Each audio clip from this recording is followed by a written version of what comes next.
Hey YouTube, good day. What's going on? A quick, long video for everybody. Yeah, this might be a little longer, but hey, checking in. First off, yes, we're still alive, still present in the flesh. um, yeah, I've been kind of off the radar. My essentially my computer has become unresponsive, non-compliant. So just when I was trying to think of some new video ideas and stuff, everything shut down on me, and that combined with schedule cut out the lives, and it just then it became not a habit, and it kind of fell off the radar. But we're still here, messing around. So for any that had a question of if we're still among the living or among the free, here we are. But why? Let's get to the point. Why do you have maps in front of you? What are you looking at, right? So, last couple videos, I was just hinting at the necessity and need to be implementing and taking actions based upon your plans and acting on the situation, because things were such that you're no longer in a prepping phase. You're in a take action phase. Whether you can still be accumulating things, if you want to put it that way, or stockpiling or whatever. You can still be doing those things, but we're in a phase now where action has to be taken based upon the situation. Well, part of the problem is you have to have information to take action on the situation, right? You need to know who, what, where, when, why. You need to know all the things, right? And part of that is just understanding what is going on, and we talk about that on the regular, or try to figure it out, or try to sift through it. And a couple things on a couple of videos recently got me thinking about that. And do we really have a clear picture? And it's very hard to get a clear picture, as we've all talked about. It's very gray. It's very unknown. It's hard to get a good idea about where and when and how things may escalate. But that's one of the things we need to figure out. We need to get a situational estimation. And how do we do that? And this is the most, and obviously without a computer, I can't show you a fancy slideshow. So we'll do it this way. We are all used to seeing this type of map. Political election breakdown map. Very straightforward, blue, red.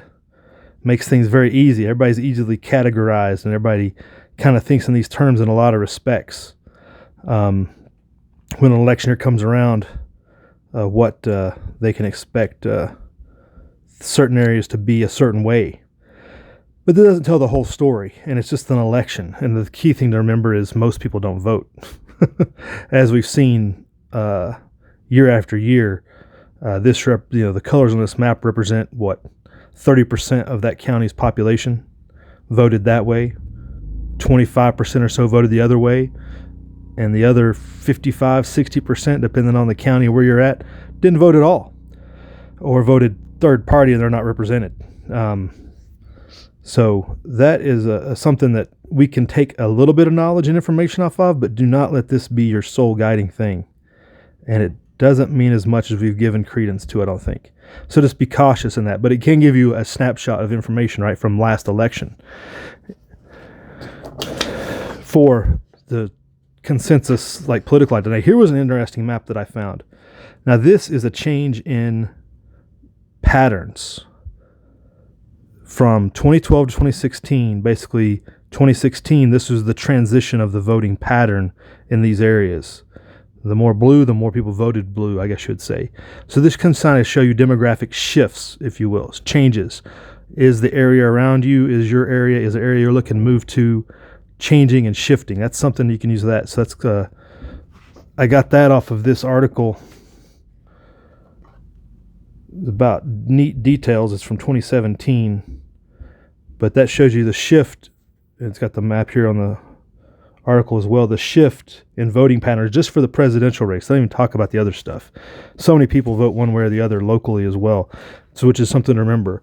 National politics are not local. Do not assume these national colors mean local colors all the time. People vote out of fear and anger a lot. Emotions rule the day. So politics is one thing to take about an estimate of everything, right? And to get into something Midwest talked about the other day, Midwest Prepper, talking about how he grew up in dirt poor area of northern Kentucky. And one of those things, people don't know they're poor until they're told they're poor, right? People are living just fine until somebody says, hey, you're not, this isn't right, right?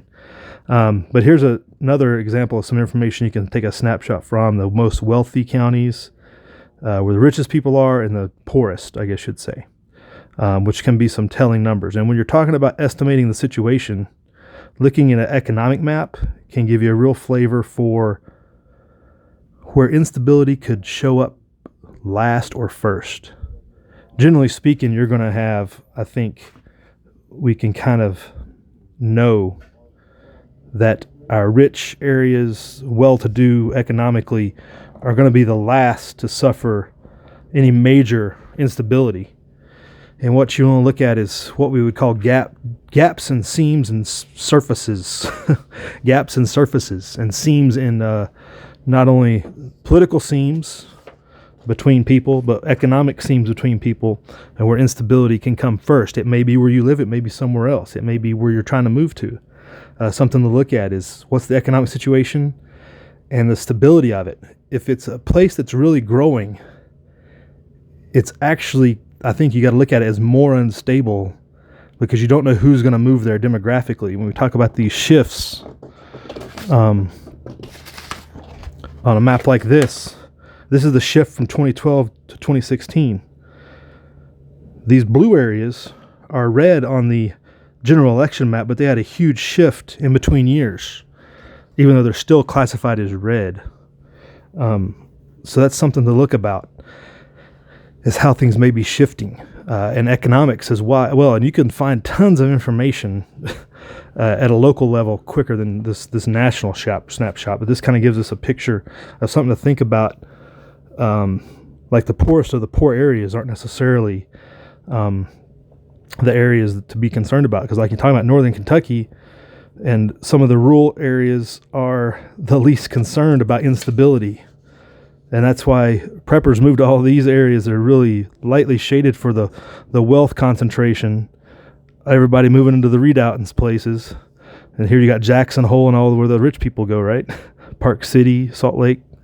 But in the rural areas where a lot of people go to kind of get away from all this are very economically what they would call suppressed, right? But yet instability probably wouldn't be there first. And conflict. Now, if you're looking to get into conflict, it kind of gives you an idea of, hey, where is it going to kick off, right? Where is it going to kick off? Well, it's going to be where the conflict of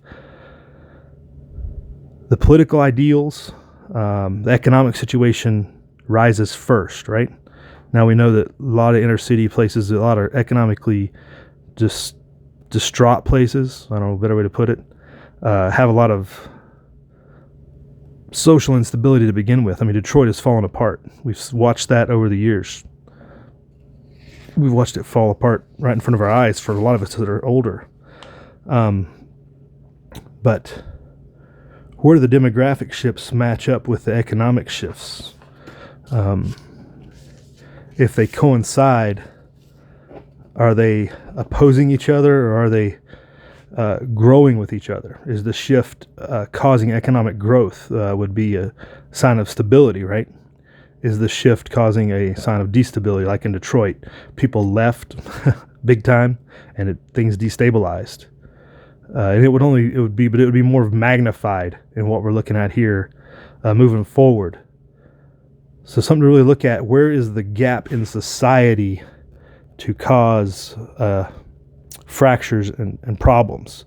So if you're looking to move somewhere, anywhere in the typical prepper areas, I guess you would say, people want to get, Missouri, North Arkansas. I mean, look at the economic viability of northern Arkansas, southern Missouri. Economically speaking, it's very low, but on our political map, it's considered very stable, right? Economically stable, politically stable is where the safety is going to be. Plus, tie that in with your other factors of water, cultivation prospects, length of summer, all those things on the other side when it comes to homesteading and stuff, you got a fairly safe area. But if you're not able to move, I evaluate your area that you're in for the destabilization and how quickly you're going to fall into that. Do you need to move now? You know, take those factors into consideration when you're thinking about everything. And there's tons of other information you can bring in, and not having this on a traditional computer makes it kind of hard to present more graphics and details because there are tons out there. But if you're really looking to evaluate, you need to evaluate the whole thing and how much destabilization is there occurring. Fourth Dimension was talking about the other day about Capital City being, the political center, and it kind of being the place where a lot of concentrated power goes in and the place to be opposed, and how that could shake out in a potential conflict situation. And every state is a little different, especially like here, when I evaluate my situation here, Carson City is, while the state capital is not really the political center, which is Vegas, right? Because that's the concentration of people, but the ideals of the people that live around Carson City is not the same as a lot of the politicians that come in there. So if things shake out, like the capital city, it wouldn't fall out like a lot of other places where the area, like Sacramento, California, where the places around them are politically aligned with the politics of the state and everything else. Whereas in Nevada, it's not like that. So evaluating things like that, the mentalities and the culture of the places, and the people. I'm sure there's a couple other states that might be similar, but they're really very few. A lot of, the power that centralizes around and the money that centralizes around capital cities nowadays would be a tell too, if you are near one of those political centers, what you might be in store for in these situations. So really estimating our situation, determining where the instability and destabilization can continue to occur, and how hot of an area you could end up being in when this supposed, whether it's collapse or whether it's civil war or whatever you want to call it, the continued devolution or evolution of everything, how unstable is your area going to be is going to be determined by a lot of these factors. And that's something to look at. Don't look at it historically. Look at it as the shifts in these demographics continue. I mean, you look at the shift in demographics in Alaska. What does that tell you? But that's the shift. That's not the result we see in the big map, And I guess numbers weren't available for this Alaska part, but it's just different. But it does show you shifts. And there's other factors. Look at things like disease, especially if you're thinking prepper mindset. But if you're looking to take action now and do something or continue to do your preps, what are you really prepping for? Is this a place where you're likely going to have to bug out because it's going to be very unstable, or you're going to have to fight it out with your team and your group? How unstable is it likely to be? And most people want to be in a stable area. And when you look at that traditional prepper haven, that's considered, I would say it's a very considerable stable area for sure. It's got a lot of the resources and not much destabilizing factors going into it. So just something to think about when you're doing a situational update and looking at moving forward, what's going on. The more you think your area is going to be unstable, the more you need to, bug out now or plan to bug out later. All right. So you'll have a good day, YouTube. Live free.